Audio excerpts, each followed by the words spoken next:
It was a quiet morning when the first unusual signal appeared on Earth's satellites. At first, the scientists thought it was a technical glitch. Satellites occasionally picked up strange readings, unexplained cosmic noise that often turned out to be nothing. But this time, the signal was different. It moved in patterns, almost like a message, yet it was too erratic and chaotic to make sense. Soon, radar stations across the globe began reporting the same thing. A small object was moving through space, not on any known trajectory, and it was heading straight for Earth. Governments immediately went into high alert. Military officials, scientists, and intelligence agencies scrambled to understand what was coming. They weren't sure whether it was a meteor, an abandoned satellite, or something far more dangerous. Air traffic was redirected, and space observatories trained every instrument on the incoming object. The world, though unaware, was collectively holding its breath.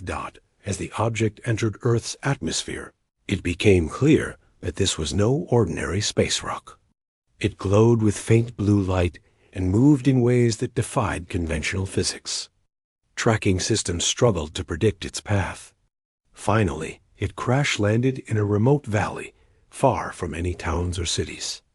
The impact caused a shockwave, knocking over trees and sending plumes of dust into the air. Local wildlife scattered, and the quiet of the morning was replaced with the sound of emergency alarms and helicopters rushing to the scene. Rescue teams arrived cautiously, expecting the worst. They were trained for natural disasters, plane crashes, even chemical spills, but nothing could have fully prepared them for what they saw. The wreckage of the craft was unlike anything they had seen before. Its structure was metallic, but organic in shape. Smooth curves intertwined with sharp angles, glowing faintly as though it were alive. Heat radiated from some areas, while other parts seemed frozen in time. It was clear that whatever had crashed was not from Earth, and the teams could only approach slowly. Inside the wreckage, the rescuers found them. A group of beings, clearly alive but battered, sat huddled together. They looked humanoid, but their features were subtly different.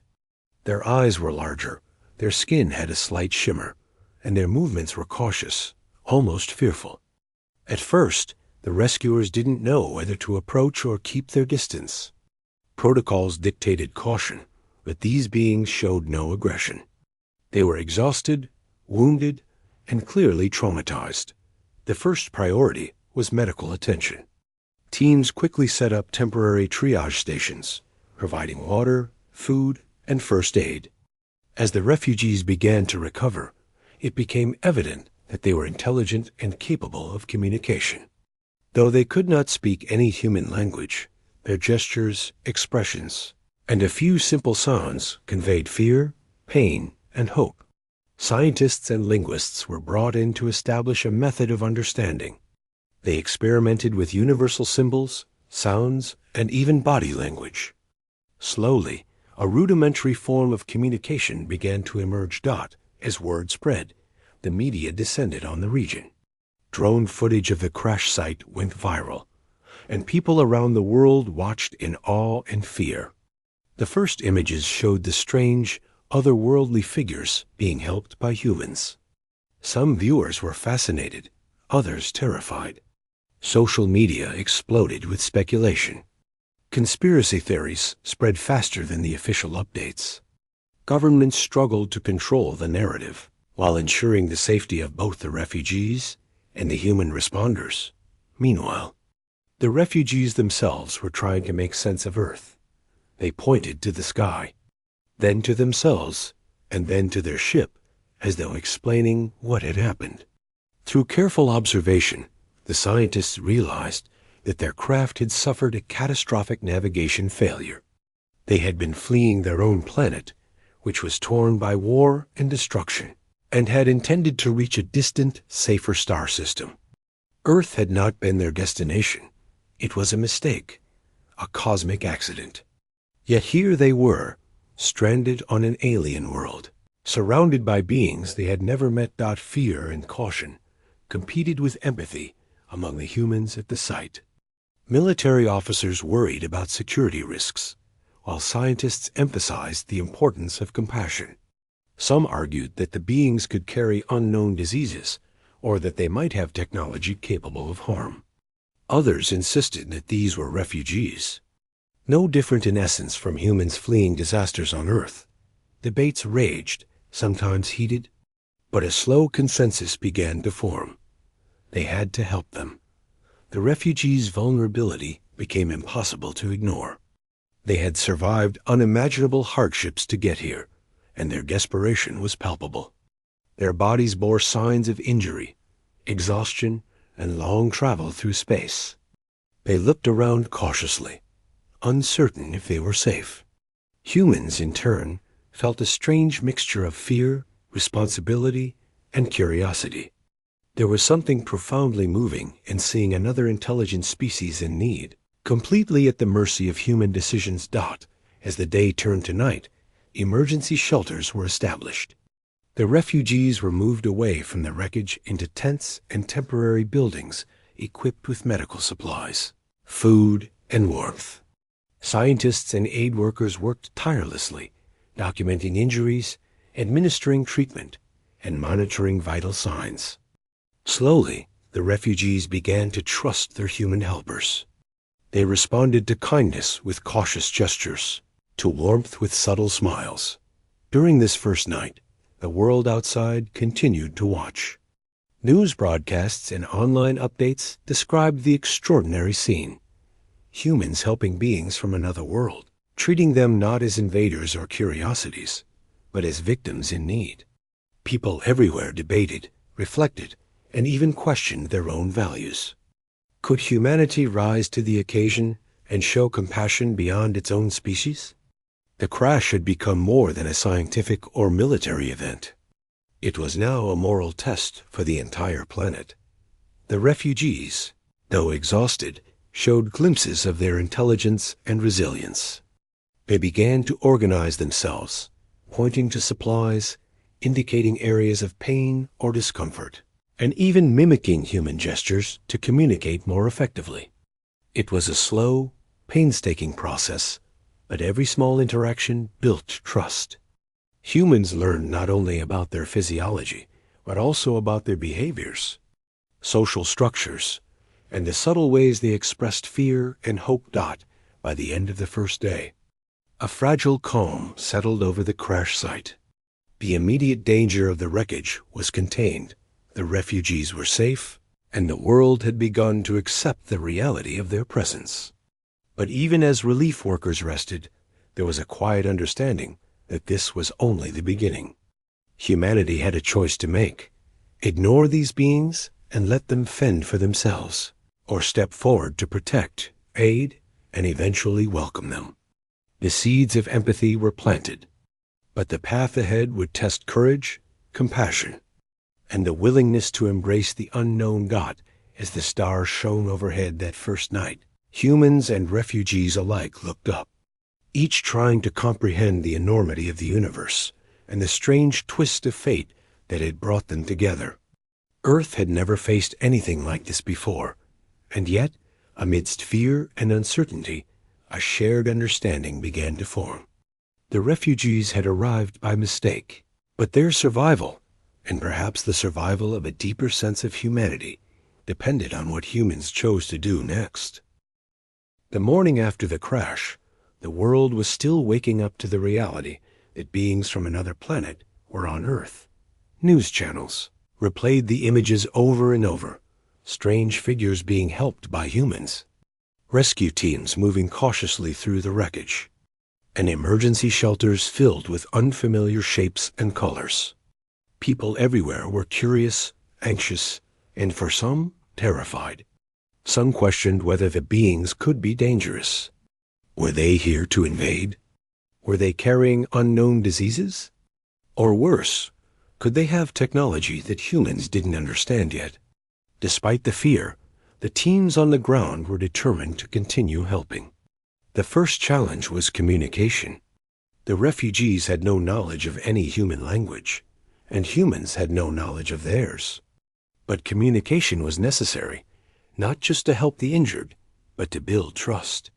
Scientists and linguists tried various methods. They used gestures, simple pictures, and basic sounds. The refugees were intelligent, quick to learn, and eager to respond. Slowly, a system began to emerge. A pointing here, a nod there, a repeated sound became a basic form of conversation. Even without a shared language, emotions were universal. The refugees could express pain, fear, gratitude, and hope. They flinched when machines made loud noises, relaxed when humans spoke softly, and moved closer when they felt safe. It was clear that they had suffered greatly. Their clothes were torn, their bodies bruised and scratched from the crash, and their eyes often carried the shadow of fear. They had escaped war, destruction, and death on their home planet, only to crash on an unfamiliar world. Humans who watched them closely couldn't help but feel empathy, but fear was still present among humans too. The military personnel guarding the site remained cautious. They set up perimeters and watched for any sudden movement. Every strange sound from the wreckage made them tense. Even among scientists, there was anxiety. The world outside was watching closely, and governments demanded answers. Could these beings be trusted? How would the public react if anything went wrong? Questions piled up, but the rescue and aid teams focused on the beings in front of them. Over the next few hours, humans began to notice patterns in the refugees' behavior. They moved in groups, stayed close together, and seemed to communicate silently among themselves. They responded to care, but they also had their own sense of structure. Some helped others who were weaker, and even in their fear, they protected one another. Humans realized that these refugees, though different, shared something fundamental with humanity: the instinct to survive and care for each other. Meanwhile, news of the crash spread to the public.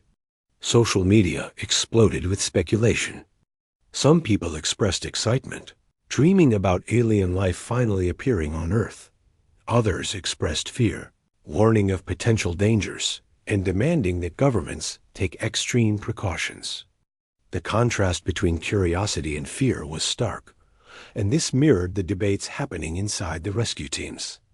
It was clear that humanity had to make a choice: treat these beings as invaders, or treat them as victims. The choice to help became more apparent as the refugees' condition slowly improved. They were fed, cleaned, and treated for injuries. Simple gestures of care, like offering water or adjusting a blanket, were met with gestures of gratitude, a nod, a touch, or a gentle look. Small, seemingly ordinary actions became extraordinary. Humans began to realize that empathy was not just a moral choice. It was a bridge to understanding. These beings had done nothing to deserve fear or hostility.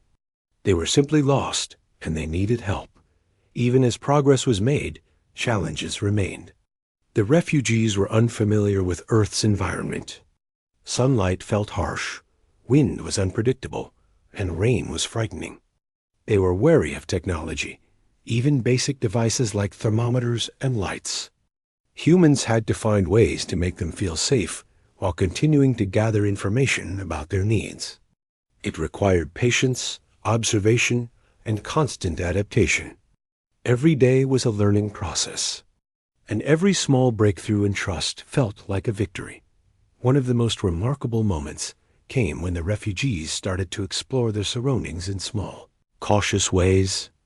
They touched the soil, examined leaves, and stared at birds in wonder. It was a reminder to the humans that these beings were not hostile. They were curious, intelligent, and deeply vulnerable. Humans watching these small interactions felt a mix of awe and responsibility. They understood that how they treated these refugees could set the tone for the future. As the day went on, the military slowly relaxed its strict oversight. Soldiers and officers still stayed on alert, but they began to allow closer interactions. Scientists introduced simple games to test intelligence and cooperation. The refugees responded with enthusiasm, imitating actions, showing problem-solving skills, and even laughing in ways humans could understand. These moments, small as they were, revealed the shared essence of life: curiosity, joy, and connection. Meanwhile, governments faced difficult decisions. Some countries saw the refugees as a political issue, debating whether to protect them, study them, or even isolate them completely. Leaders were torn between public opinion, national security, and morality. But the story unfolding in the crash site tents was powerful. Humans were choosing compassion over fear, and the example set by the rescue teams inspired many. People across the world began to see the refugees as individuals, not threats. As night approached, the refugees settled into their temporary shelters. They stayed close together, leaning on one another for comfort. Humans watched from a respectful distance, reflecting on the day's events. There was a sense of quiet triumph. The initial panic and fear were still present, but trust had begun to grow. The refugees were no longer just mysterious figures. They were beings with hopes, fears, and intelligence, much like humans. During that night, the rescuers noticed something extraordinary. The refugees began to communicate among themselves more effectively, using gestures, sounds, and movements. It was as if the crash had forced them to adapt quickly, and they were learning from the humans around them. This adaptability impressed the scientists, who began to understand that these refugees were survivors in the truest sense. They were not just victims, they were capable of growth, learning, and resilience. The next morning, the world continued to follow every update. Journalists, scientists, and ordinary people watched as humans and refugees navigated the challenges of communication, trust, and survival. The initial fear and skepticism were gradually giving way to empathy and understanding. It became clear that this encounter was more than a random event. It was a test of humanity's ability to rise above fear and choose compassion. By the end of Part 2, a fragile but powerful bond had begun to form. Humans were learning about the refugees, and the refugees were learning to trust humans. The story of the crash was no longer just about an accident in space. It had become a story of courage, patience, and empathy. The world had witnessed the first steps of an extraordinary relationship, one that could redefine what it meant to be humane in the face of the unknown. As the days passed after the crash, humans faced a decision that went beyond science, technology, or politics. The refugees were not just survivors of a cosmic accident. They were beings who had fled unimaginable dangers on their home planet. News of their presence had reached every corner of the globe, sparking debates among leaders, media, and ordinary people. Many governments were unsure what to do. Some argued that these strangers were a threat and should be isolated or studied in controlled environments. Others believed that the beings deserved protection and compassion, and humanity had a moral responsibility to defend them.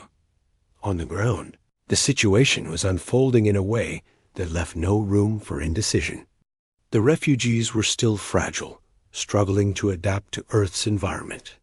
They moved carefully, wary of loud noises, sudden movements, and the unfamiliar landscapes.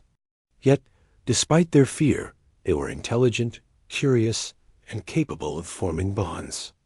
Humans working with them noticed subtle gestures of communication: a tilt of the head, the way they arranged objects, or how they cared for each other. These signs were clear indicators of thought, emotion, and social structure. The first breakthrough came when the refugees responded positively to acts of human kindness. Simple gestures, a hand extended, a warm blanket, a cup of water, were met with cautious but genuine gratitude. One of the most moving moments occurred when a wounded refugee helped another who was struggling to stand. Humans watching felt a deep sense of connection. It was a reminder that empathy was universal, not limited to Earth species. The refugees were learning from humans, and humans were learning from the refugees in return. Slowly, a method of communication began to develop. Scientists and linguists created a system using symbols, sounds, and gestures. The refugees learned to point to objects, indicate needs, and respond to questions in ways humans could understand. Every small success was celebrated.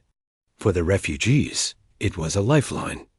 For the humans, it was proof that compassion and patience could bridge even the widest gaps between species. As communication improved, the refugees began to share fragments of their story. They had escaped a world ravaged by war, where resources were scarce and survival was uncertain. Entire cities had been destroyed, and countless lives had been lost. They had boarded their ship in desperate hope of finding safety, only to be thrown off course by a catastrophic malfunction. Earth had been accidental, unexpected, yet it had become a sanctuary. Humans listened, often in silence, as the refugees conveyed fear, loss, and hope, all without words. The response among humans was mixed. Many people around the world were inspired by the willingness to help. Volunteers offered resources, aid workers shared knowledge, and ordinary citizens expressed solidarity online and through community efforts. Yet fear and skepticism lingered. Some argued that the refugees' technology could be dangerous, or that their presence might disrupt social and political systems.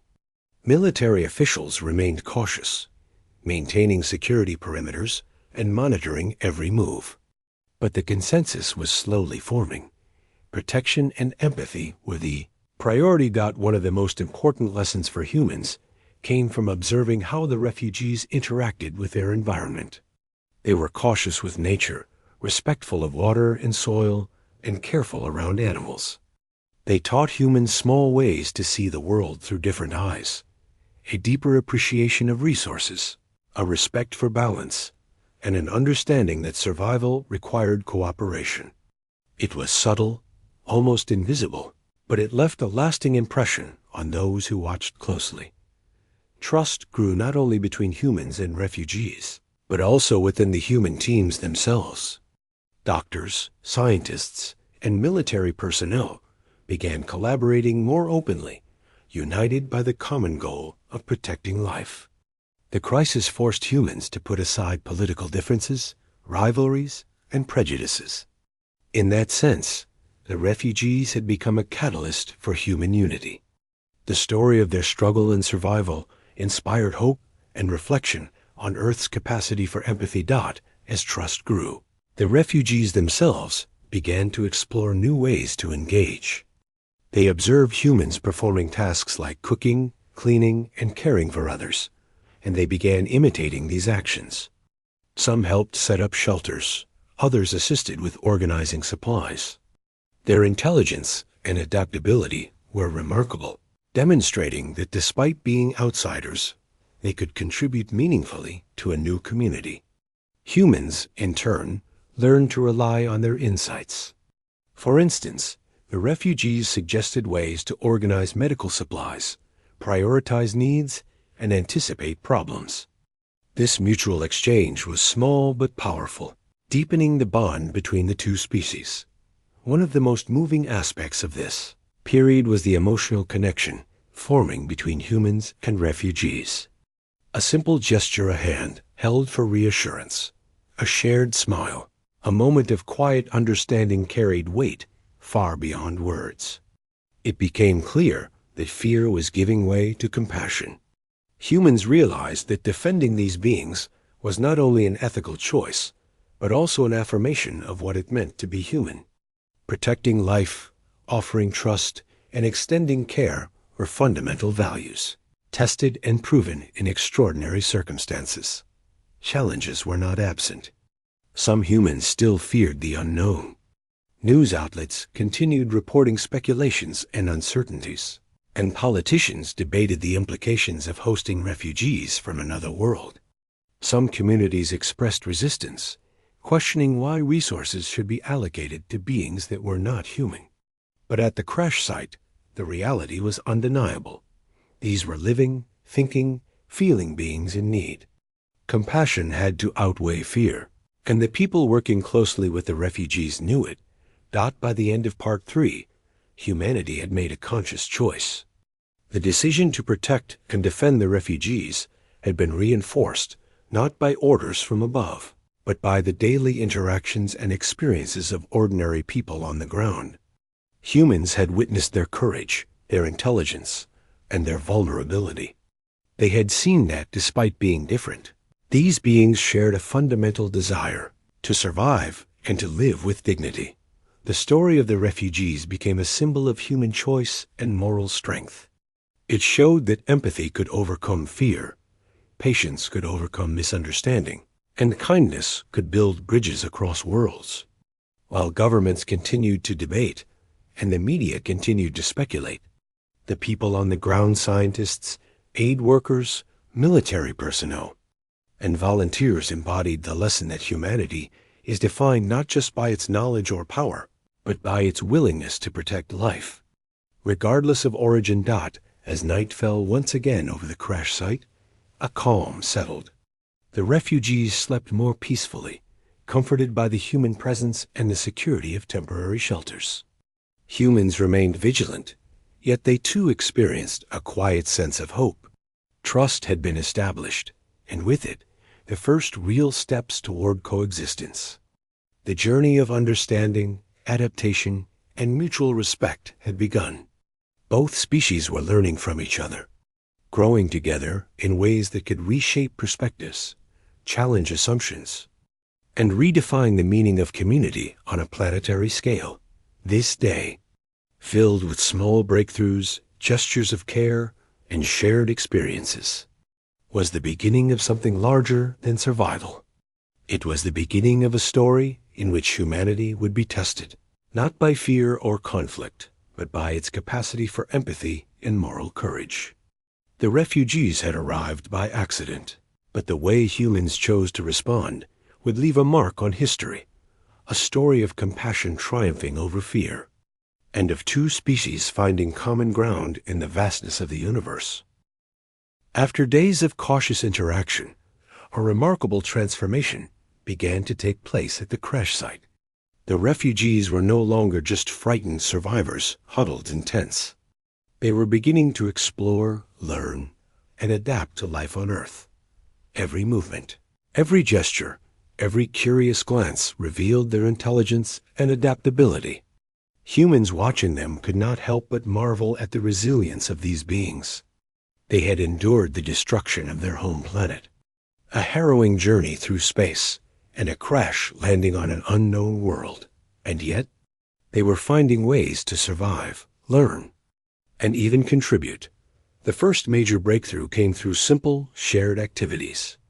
Scientists and aid workers had set up small stations where basic tasks could be performed, like preparing food, organizing supplies, and tending to minor injuries.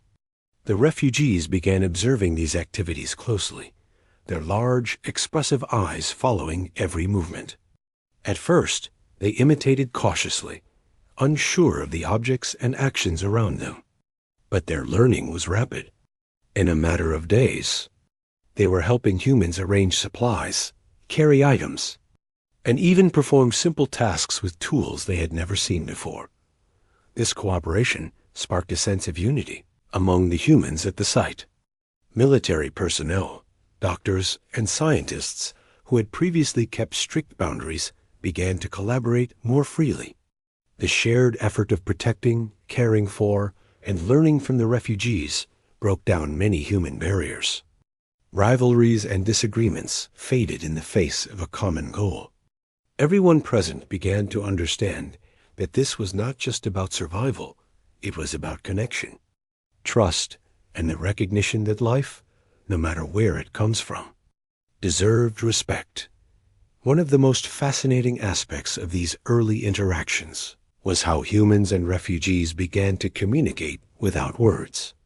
Simple gestures, shared glances, and repeated actions became a language of their own. Humans learned to interpret subtle signals. A tilt of the head could indicate curiosity. A hand gesture could show approval, and a certain sound could express need or discomfort. The refugees, in turn, learned to understand human body language, tone of voice, and expressions. It was slow and painstaking, but it created a bridge between two completely different worlds. Children among the refugees, in particular, became symbols of hope. They were quick to learn, playful, and eager to engage. They mimicked human actions, tried to speak human words, and responded to gestures with surprising accuracy. Their curiosity was contagious, inspiring humans to see the world anew. Simple activities, like stacking blocks, drawing shapes in the sand, or watching animals in the nearby forest, became shared experiences. Laughter, though rare at first, began to emerge. It was a sound that transcended language, reminding everyone that joy could exist, even in the shadow of fear and uncertainty. The refugees also brought their own knowledge and perspective to the humans. Even with limited communication, it became apparent that they had advanced understanding in certain areas. They demonstrated clever ways to organize supplies, manage space efficiently, and conserve resources. Humans were astonished by these small but meaningful lessons. The exchange of knowledge was mutual. Humans taught them how to use simple tools, basic hygiene, and aspects of Earth's environment. Slowly, a two-way learning process developed, rooted in respect, patience, and curiosity. Yet, despite these positive interactions, challenges persisted. Not all humans were convinced that compassion was the right path. Some remained fearful, insisting that the refugees should be contained or studied under strict supervision. They worried about unknown diseases, potential threats, or political complications. News channels ran stories questioning the wisdom of allowing beings from another world to roam freely, and social media was filled with speculation. Despite this, the people working on the ground focused on what mattered most: ensuring the refugees' safety and nurturing trust. One of the most poignant moments of Part 4 came when the refugees began to show their culture and traditions. Through simple demonstrations, gestures, drawings, and patterns, they shared aspects of their world. Humans were fascinated to learn that, despite the destruction they had fled, the refugees carried a rich history and sense of community. It became clear that they valued life, connection, and cooperation just as humans did. This realization deepened empathy and reinforced the decision to protect them. The bond between humans and refugees grew stronger each day. Small acts of care became monumental gestures of trust. A human holding out a hand for reassurance, a refugee mimicking a smile, or sharing a simple task all reinforced the fragile but growing connection. Observers noted that both humans and refugees were learning to navigate fear, curiosity, and hope together. It was a delicate balance, but one that showcased the power of empathy and patience. By midweek, the refugees began exploring areas beyond the crash site under careful supervision. They touched trees, watched birds, and even observed streams of water. These moments were both educational and emotional. Humans began to appreciate Earth from a new perspective, through the eyes of beings who had never experienced it before. Every leaf, every ray of sunlight, every sound of the forest was a wonder to them. Their awe reminded humans of the beauty and fragility of their own planet. The growing interaction also brought unexpected joy and levity. Refugees attempted to imitate human movements and expressions, sometimes resulting in playful and humorous gestures.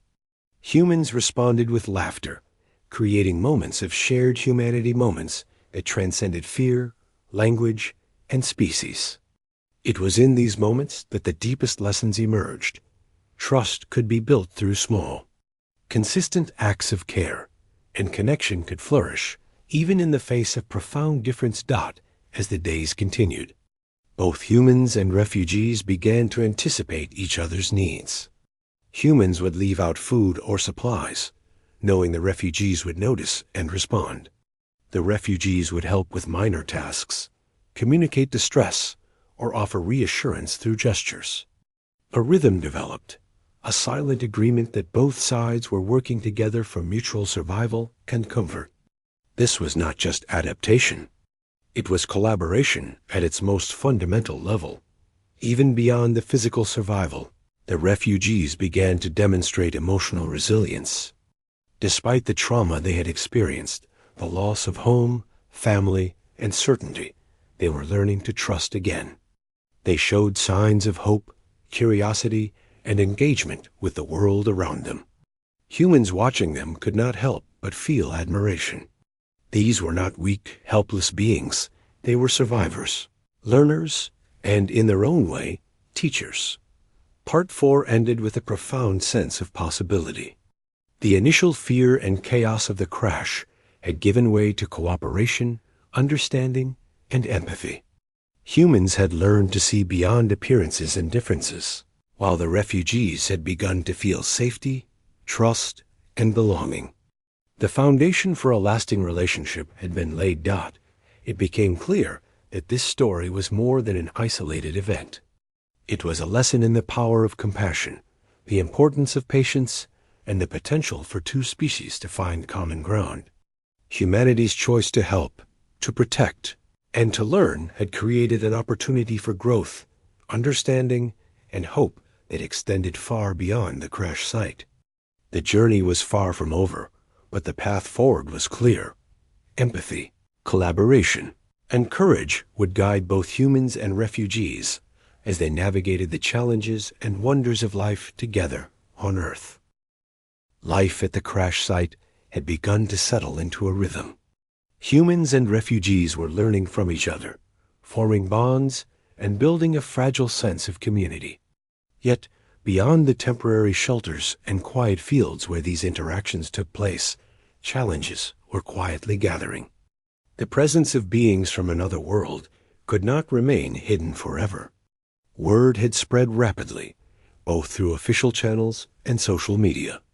People everywhere were talking about the refugees, debating what their arrival meant, and wondering if their presence posed a danger. Some governments and international organizations voiced support for protecting the refugees, emphasizing compassion and humanitarian responsibility. But not everyone shared that perspective. Certain factions within human society and from off-world entities observing Earth saw the refugees as a threat or an opportunity. Some argued that these beings might have advanced technology capable of influencing human society. Others believed that their presence could destabilize political power, create competition for resources, or challenge human authority. This tension slowly escalated into a quiet but growing sense of danger.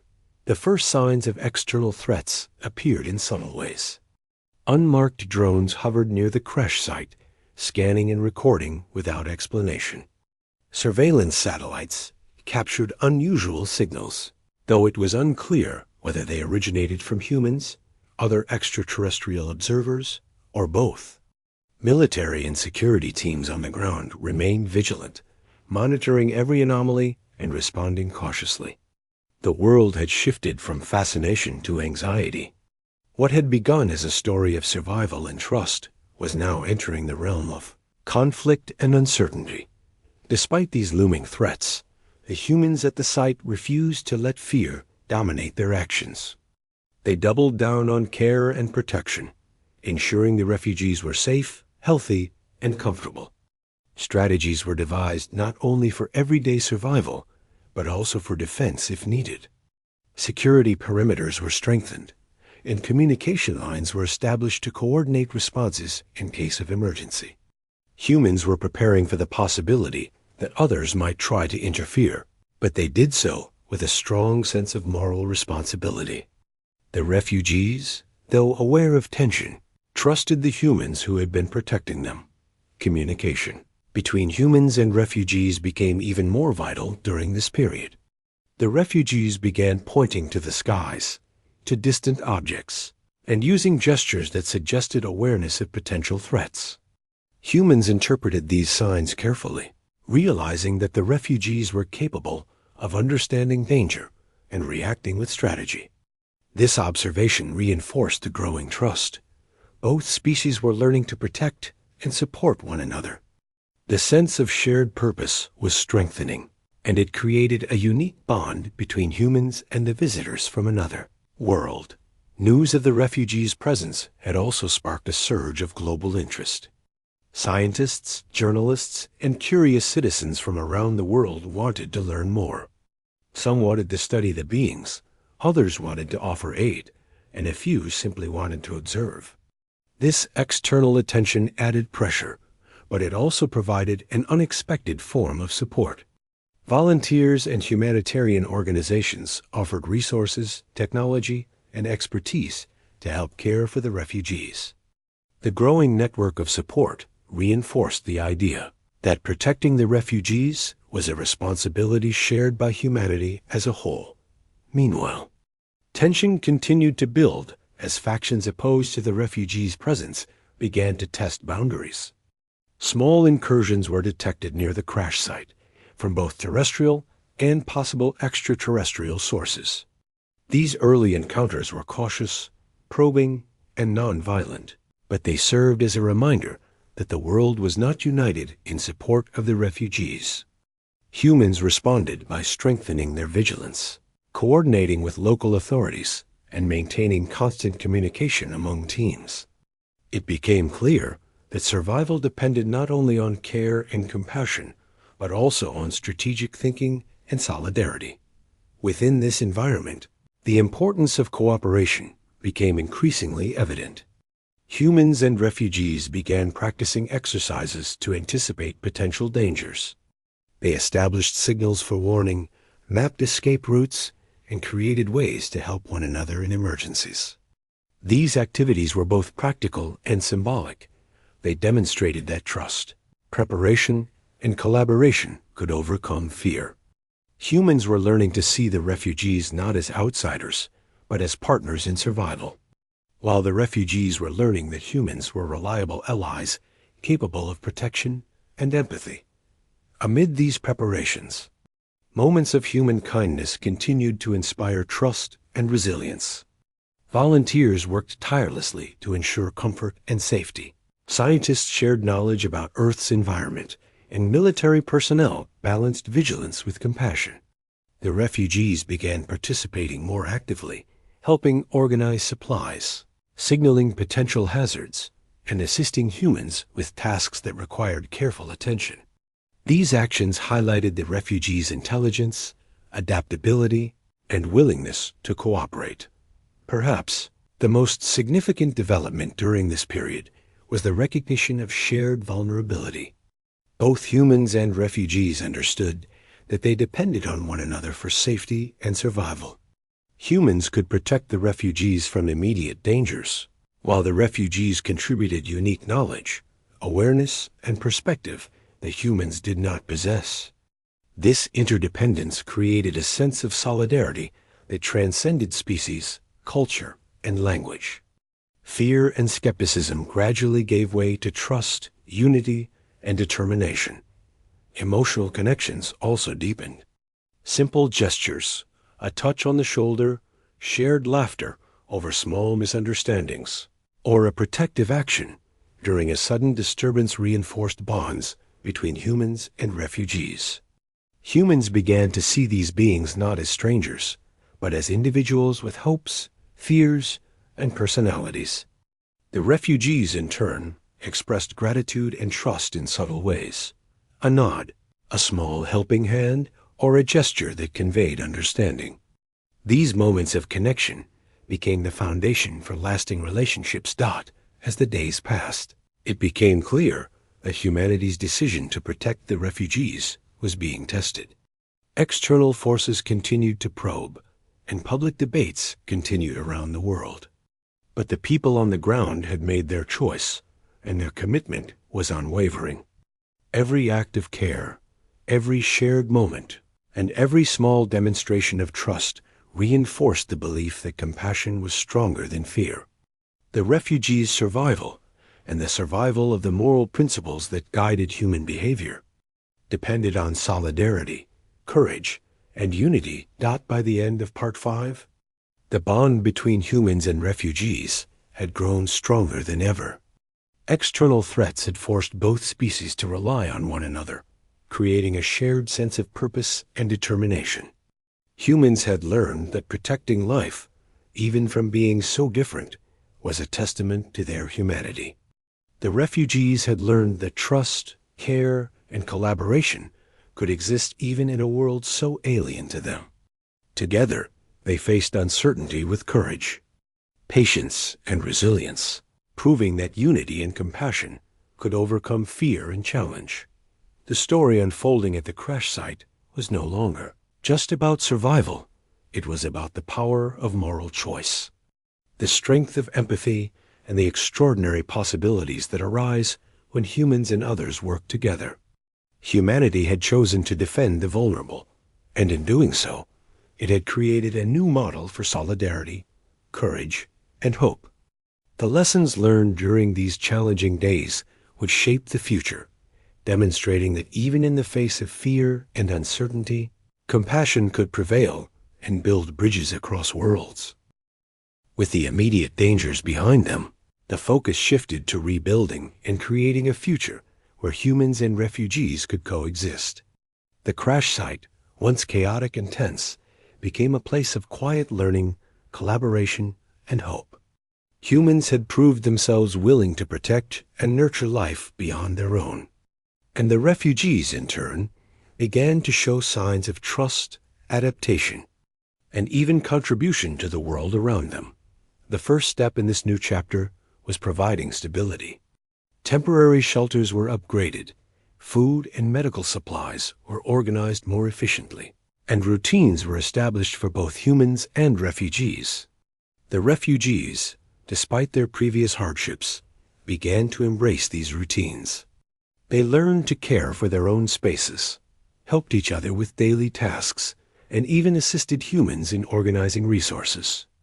The small victories, making a meal together, arranging beds, or caring for minor injuries, became powerful symbols of cooperation and resilience. Over time, a deeper understanding developed. Humans learned about the refugees' needs, preferences, and even cultural habits. They discovered that simple gestures, a particular way of presenting food, or the placement of objects in a space held meaning. By observing carefully, humans could respond appropriately, showing respect and empathy. The refugees, in turn, were learning the rhythms and rules of Earth, the patterns of human life, and even the nuances of human emotion. This two-way learning process reinforced the growing bonds between species. The refugees also began to share aspects of their knowledge and culture. Even with limited communication, humans could see their intelligence, creativity, and adaptability.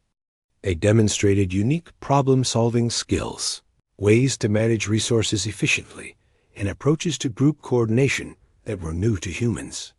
These lessons were subtle but valuable. Humans began incorporating these ideas into daily routines at the site, showing that collaboration was not one-sided but mutually beneficial. Children played a particularly important role in building this shared world. Refugee children explored, learned, and adapted quickly. They observed human children and mirrored their behaviors, while also teaching humans about curiosity, resilience, and joy in ways that words could not convey. Play became a bridge, a space where fear, uncertainty, and language barriers disappeared. Laughter, shared games, and simple acts of fun created connections that deepened trust and emotional bonds. As trust strengthened, humans and refugees began venturing further from the crash site together. They explored nearby forests, streams, and hills under careful supervision. The refugees' curiosity was contagious. They examined plants, animals, and rocks, asking questions through gestures and sounds. Humans watched, listened, and responded patiently, realizing that these beings were not just survivors. They were learners, observers, and partners in discovery. Each step outside the safety of the shelters was a step toward integration, a lesson in courage, curiosity, and collaboration. Communication continued to improve. Using symbols, sounds, and gestures, humans and refugees developed a shared vocabulary. Even without words, they could express needs, offer assistance, and celebrate achievements together. The refugees began to indicate preferences, communicate emotions, and suggest solutions to problems. Humans responded with respect and attention. This growing fluency created a sense of community, turning the crash site from a place of emergency into a place of connection and learning. Despite the progress, challenges remained. Outside observers continued to monitor the situation. Governments, organizations, and the public debated the implications of hosting extraterrestrial refugees. Some feared political, social, or technological consequences. Yet the example of cooperation and empathy at the crash site slowly began to influence opinions. People began to understand that the true story was not one of invasion or threat, but of trust, survival, and shared humanity, or perhaps shared sentience. The refugees' integration into daily life became more profound. They helped with tasks that required care and attention, guided humans in understanding their needs, and even offered new insights into organizing spaces and managing resources. Humans discovered that these beings had not only survived tragedy, but had cultivated skills and resilience that could enrich Earth's communities. The boundaries between us and them began to blur. Replaced by shared responsibility and mutual respect, cultural exchange deepened further. Humans learned about the refugees' history, values, and traditions through observation, gesture, and symbols. They discovered that these beings had survived immense hardships, yet retained a sense of community, ethics, and care for one another.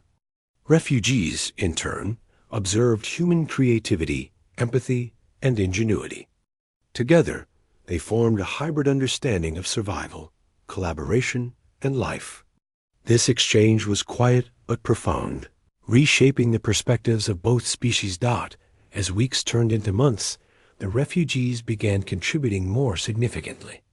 They helped organize shelters, guided humans in sustainable resource management, and offered insights into problem solving that were new and effective. Humans realized that these beings, once seen only as fragile survivors, were now active participants in creating a shared future. Their presence was no longer a challenge to be managed, but an opportunity to expand understanding, compassion, and cooperation. Emotional bonds grew even stronger. Shared experiences, small acts of kindness, and moments of mutual trust created relationships that transcended language and species. Humans began to view the refugees not as outsiders, but as neighbors, companions, and friends. Refugees, in turn, expressed gratitude and trust through gestures, attention, and cooperation. These bonds were tested by occasional fears or misunderstandings, but always strengthened through patience, empathy, and shared experience. By this point, the crash site had become a model for coexistence. The lessons learned there extended beyond immediate survival. Humans realized that empathy and cooperation could overcome fear and uncertainty. Refugees learned that trust, patience, and collaboration could create safety and belonging. Together, they demonstrated that life, in any form, deserved protection and respect. The story of their journey, crash, survival, trust, and integration became an inspiration to the world. The final step in this journey was the recognition that humanity's choice to defend and integrate the refugees had broader implications. By choosing compassion over fear, humans had not only protected life, but also set a precedent for moral courage. The refugees, once accidental arrivals, became symbols of resilience, adaptability, and shared potential. Both species had learned from one another, creating a future defined not by difference, but by cooperation, respect, and mutual understanding. The ending of this chapter was not about a grand event, but about the quiet triumph of connection. Humans and refugees, side by side, built a life that celebrated survival, learning, and empathy. The crash, once a moment of fear and uncertainty, became the catalyst for trust, solidarity, and hope. Through patience, care, and courage, humans had created a space where strangers became neighbors, and the unknown became familiar. In this shared world, fear had been replaced by trust, chaos by collaboration, and doubt by understanding. The story of the refugees and humans was no longer one of accident or emergency. It was a story of choice, of moral courage, and of the enduring power of empathy. By embracing the unknown, protecting the vulnerable, and learning from each other, both humans and refugees had taken the first steps toward a future full of possibility, connection, and hope.